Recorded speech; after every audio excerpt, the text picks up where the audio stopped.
Your thumb is tracing the edge of your phone screen right now. Not the glass, but the metal rim. It's cool and smooth, and you can feel the precise seam where it meets the back panel. A tiny, polished territory at the edge of your world. And in your pocket, or in a drawer, or on your wrist, there's something else. Different than plastic. Different than wood. It feels substantial. You don't question why. It just does. But what if that feeling, that deep, automatic sense of substance and importance you get from metal and stone, wasn't something you learned? What if it wasn't even something human beings invented? What if it was a trap, laid in your mind hundreds of thousands of years before the first city was built, but that they needed to fall into, or you wouldn't be here? To feel that cool metal edge under your thumb? Your ancestors didn't walk around with little mental price tags on things.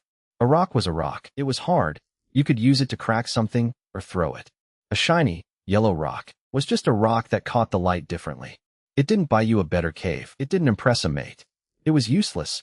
Survival was a brutal, physical ledger. Calories in, calories out. Danger sensed, danger avoided. Every ounce of energy, every moment of attention, tending to the fire, caring for the young. Wasting time on anything else wasn't just inefficient. It was a death sentence. An ancestor who spent an afternoon admiring a glittering stone instead of foraging for berries was an ancestor who didn't make it through the next winter. Their genetic line ended right there. So the evolutionary pressure was immense and perfectly clear. Focus on the functional, the sharp edge of a flint, the weight of a good digging stick, the warmth of a fir, the sweet taste of ripe fruit. These things had immediate, measurable payoffs. They translated directly into survival. A shiny rock did nothing. It didn't feed you. It didn't keep you warm. It didn't protect you. By every logical measure of the ancient world, it was the ultimate evolutionary dead end. Preoccupation with it should have been bred out of us, relentlessly, over hundreds of thousands of generations. And yet here you are, 200,000 years later, in a world absolutely drowning in things that do nothing. Gold, silver, gemstones, diamonds. We dig them up, we shape them, we kill for them, we build entire economies on them. We don't eat them. We don't live in them. A diamond won't stop a spear. A gold bar won't cure a fever. By the ruthless logic of the savannah, they are utterly, profoundly pointless. They are the evolutionary equivalent of a squirrel collecting bottle caps instead of nuts. It makes no sense, unless the logic was wrong, unless our understanding of what value is and where it comes from is backwards. What if the shiny rock wasn't the distraction?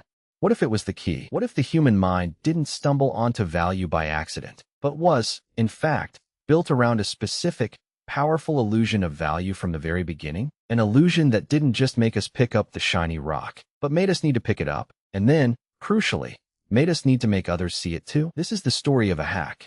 A deep, ancient hack in the human operating system. It's not a story about economics or greed. A cooperative society might have been bootstrapped into existence by something as simple as a glint in the dirt. To see the hack at work, you have to go back to a moment before language, before rituals, before any shared story. You're not in a tribe yet. You're in a band of maybe 20 or 30 early humans, roaming a landscape that wants you dead. The social contract is thin and based entirely on the immediate present. You share food today because I saw you catch it, and I helped you carry it, and I might need your help tomorrow. It's transactional and fragile. Trust extends about as far as the reach of your arm. Now, imagine a problem, a massive, species-ending problem, not a predator, but something more insidious. It's the problem of the future. You have a surplus. You've had a good hunt. There's more meat than your band can eat before it rots. Another band, a day's travel away, has roots and fruits you need, but they don't need meat right now. How do you trade? You can't promise them meat next week.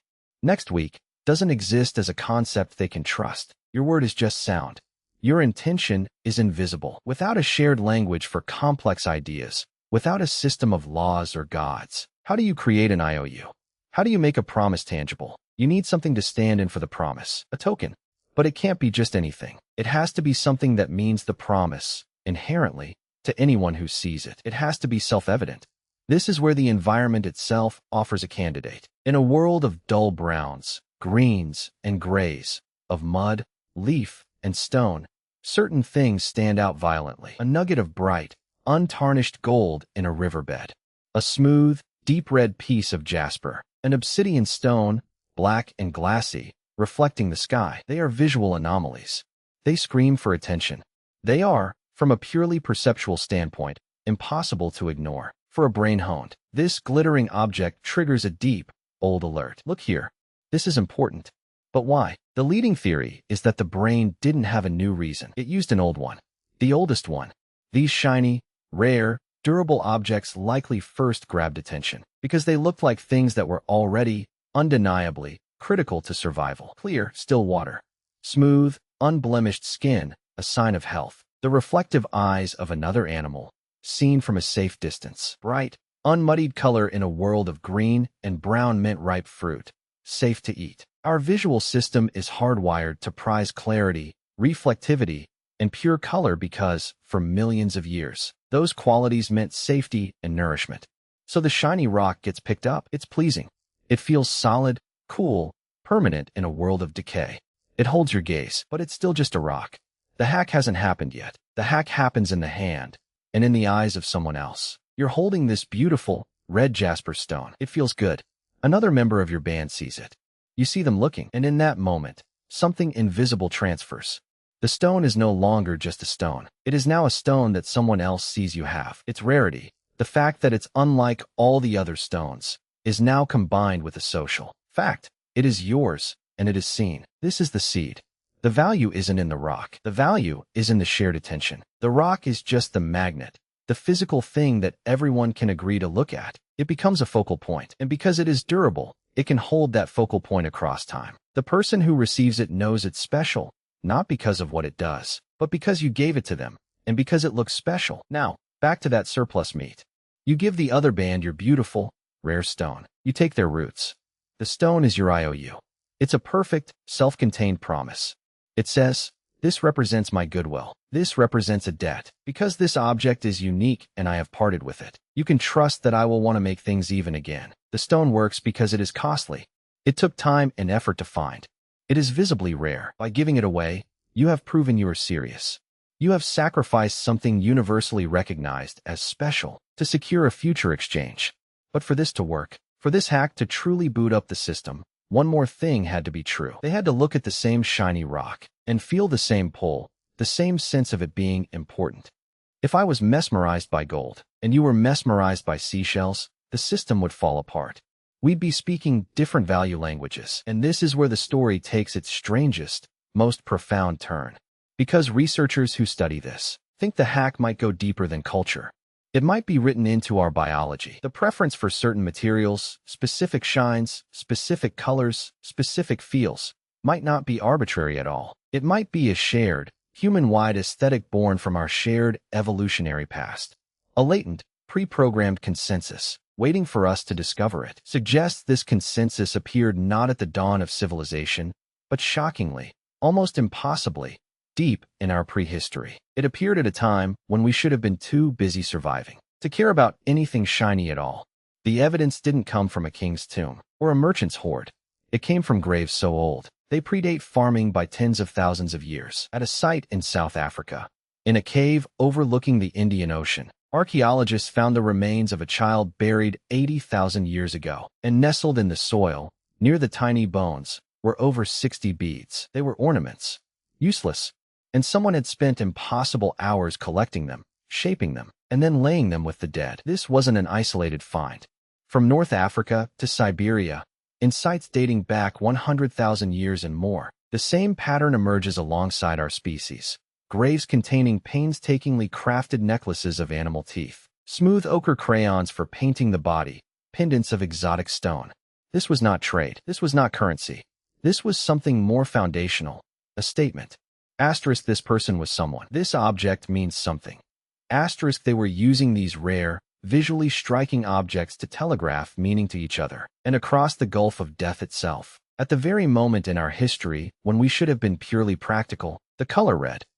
Ochre, an iron-rich clay that produces a vibrant, blood-like red, is found at almost every major site of early modern humans, often in staggering quantities. It served no practical purpose. It doesn't make better glue. It doesn't tan hides more effectively. They're cave walls. They were literally painting their world with a color that was difficult to produce and impossible to ignore. And researchers suspect this isn't a coincidence. In the green and brown world of the savannah, red is the color of alarm, but also of life. It's the color of ripe fruit, of healthy flesh, of oxygen-rich blood. Our primate vision is uniquely, acutely sensitive to shades of red, was to tap into a deep, biological channel of attention. It was a way of saying, asterisk, look here. This is important, asterisk, using a frequency every human brain was already tuned to hear. This is the consensus. This is the latent agreement, waiting in our bones. We didn't invent the value of the shiny rock. We discovered that we all, instinctively, agreed on it. The gold, the jasper, the red ochre, the iridescent shell, they were the first neutral ground. The first pieces of a shared reality. That wasn't about food or shelter, but about us. The hack was complete. A shiny, useless object became a token of trust. Then, a symbol of status. Then, a medium for memory and meaning. It allowed promises to extend beyond the present moment. It allowed identity to exist outside the body. It allowed a band of 30 hominids to imagine themselves as a tribe with a past and a future. It was the scaffolding upon which every other abstract thing, religion, law, money, art, would eventually be built. That glint in the dirt wasn't a distraction from survival. It was the very tool that allowed us to survive each other and to build something more complex. Which brings us back to you, back to your thumb, tracing the cool metal seam of your phone, back to the weight of the coin in your pocket. That feeling you have, that subtle, undeniable sense of substance, is not a cultural habit.